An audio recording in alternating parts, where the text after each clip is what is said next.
Hey everybody, Tabitha here from Tabitha Explores, and it is time for some more tips. Tabitha's travel tips, and we are going into RV parks specifically today. This is kind of my pet peeves video, so this is just travel etiquette within RV parks and campsites that I have observed that maybe could make you a bad neighbor. Maybe you're a great neighbor. Maybe everybody wants to camp next to you, and I applaud you for that. And I'm not saying everybody is like this. I'm not saying I see these things rampantly in RV parks and campsites. I'm just saying these are the things that when I do see them, they get my attention, and I definitely want to kind of, do a video to talk about some of those things, because I think that we can turn some bad neighbors into good neighbors. So let's find out if you're a bad neighbor or a good neighbor. So, tip number 6. I have a total of 6. So, number 6 is for parents. Parents, you are still parents while you are on vacation camping. Just kind of a light push reminder to stay aware of your kids and interject when an issue might arise. Also, it's a great opportunity to teach your kid about campsite, RV park rules. You need to teach your kid those rules to have them get their best experience out of a campsite. So just that kind of gentle nudge. You're still parents while you're camping. If you bring your kids. If you don't bring your kids, well, then you guys go ahead and be kids yourself. I don't care. Tip number 5. Follow the rules of the RV park. The biggest one that I see violated, and this one is rampant all over the place, every RV park I've been in, is not following the speed limit in an RV park or campsite. Now, you might come in and go, oh, this place is practically deserted, don't care, I'll drive as fast as I want.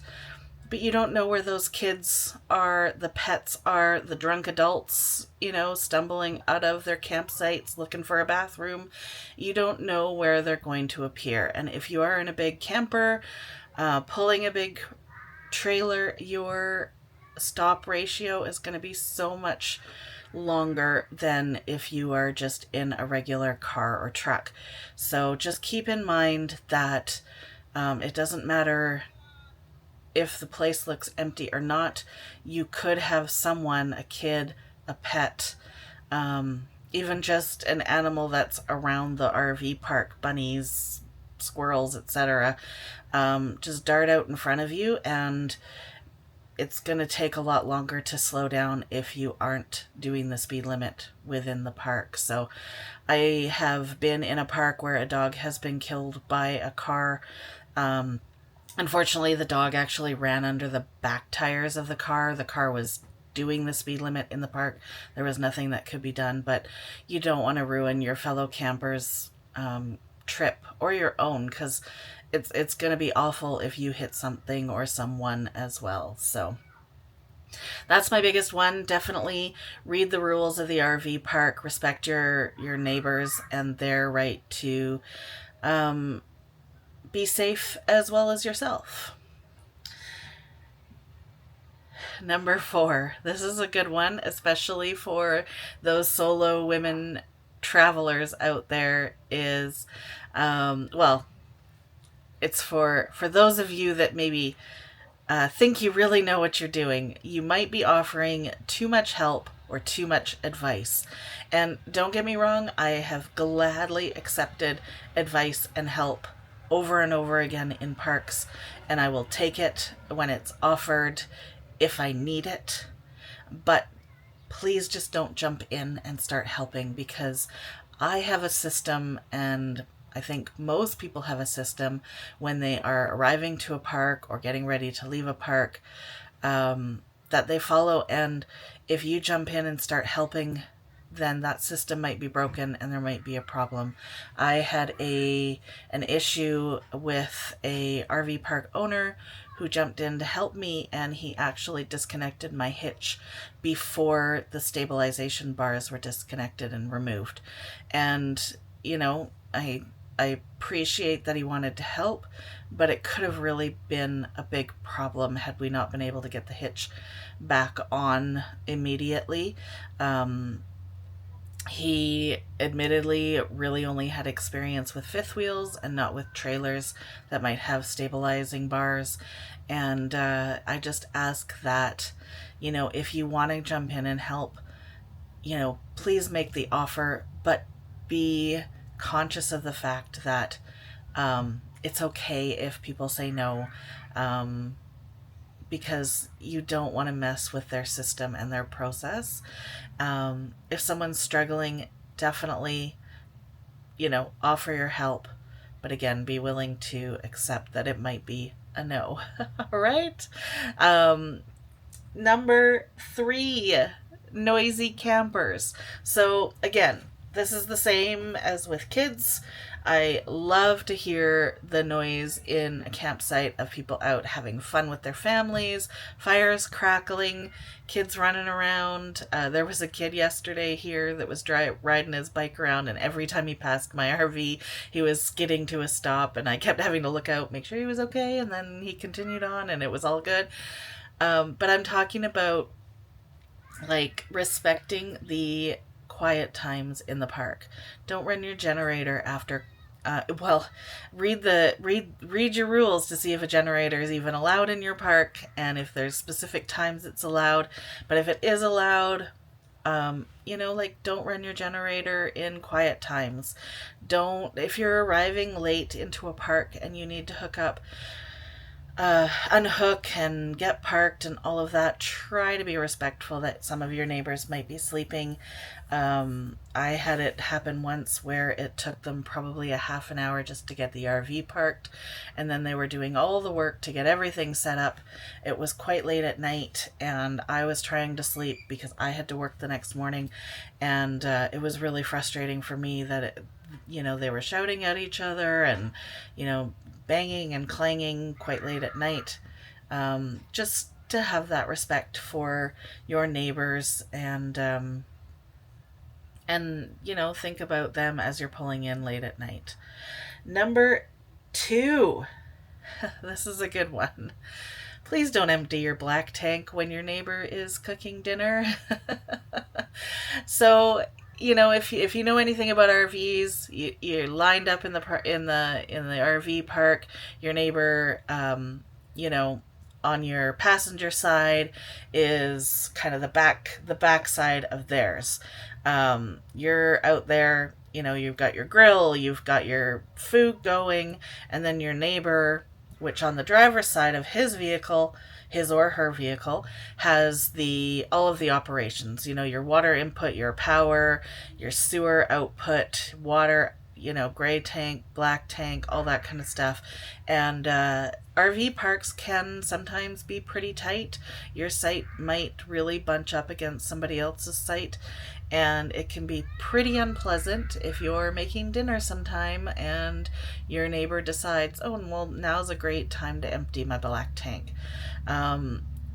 Some people don't keep their black tanks all that clean, and they can be quite smelly when you're emptying them. So just please, if somebody's making dinner in the site on your, utilities side, just hold off maybe till they're done dinner before you empty your black tank.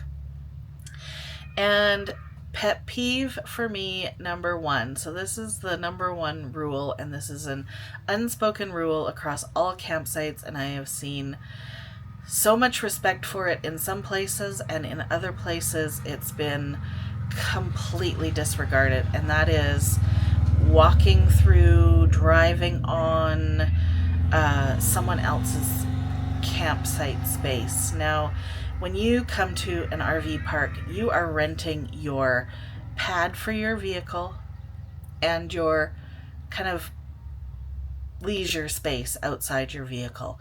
So that is, you're paying rent for that. And when somebody is completely disregarding that and walking through your site because, the direct route to the bathroom or the playground is through your site, it can be really disrespectful. I had a situation not too long ago where I was in kind of a center site in the park. I had neighbors that were having problems with their electrical, and another neighbor walked up to the front of my RV, straight across my site to go and help them with their electrical. And as she walked through my site, I was sitting outside and I said, "Excuse me, can I help you?"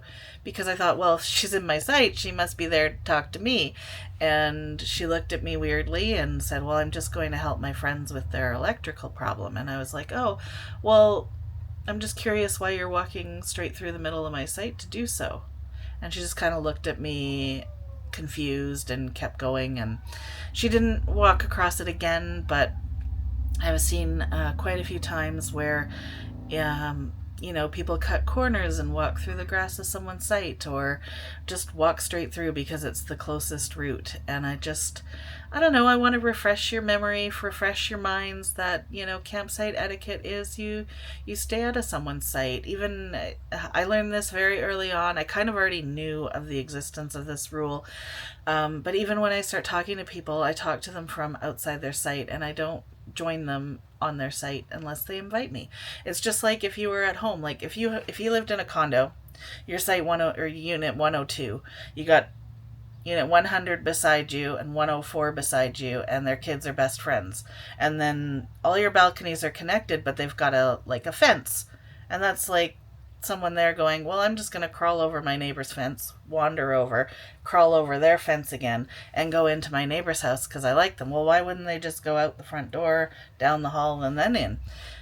So that's kind of what I liken it to. And, I know I sound a little bit like frustrated and peeved with this one because it really is a pet peeve of mine. It's not even just when it happens to me. When I see it happening to other people, I get irritated by it. It's my biggest frustration with campsites, and just making sure that you respect your neighbors. That's primarily what it's about. And I don't know, I just want everybody to follow the rules. I'm a rule follower. I want everybody to follow the rules. But just respect me, respect your fellow campers, and you'll find that you get that respect back as well. So how did these tips help? Are you a bad neighbor? Are you a good neighbor? Are you gonna be a good neighbor now? Please let me know in the comments. Let me know if there's other things that just annoy you in a campsite that other campers do. I don't want this to be some big complaining video. I want it to be kind of a fun place to kind of get your griefs out, and so that you can go back to the whatever situation you're in, and just now find it kind of amusing because you know that it annoys me too, or whatever the case may be. So I really hope you like this video. Thank you so very much for watching. Don't forget to like, share, subscribe, and we will see you in the next video.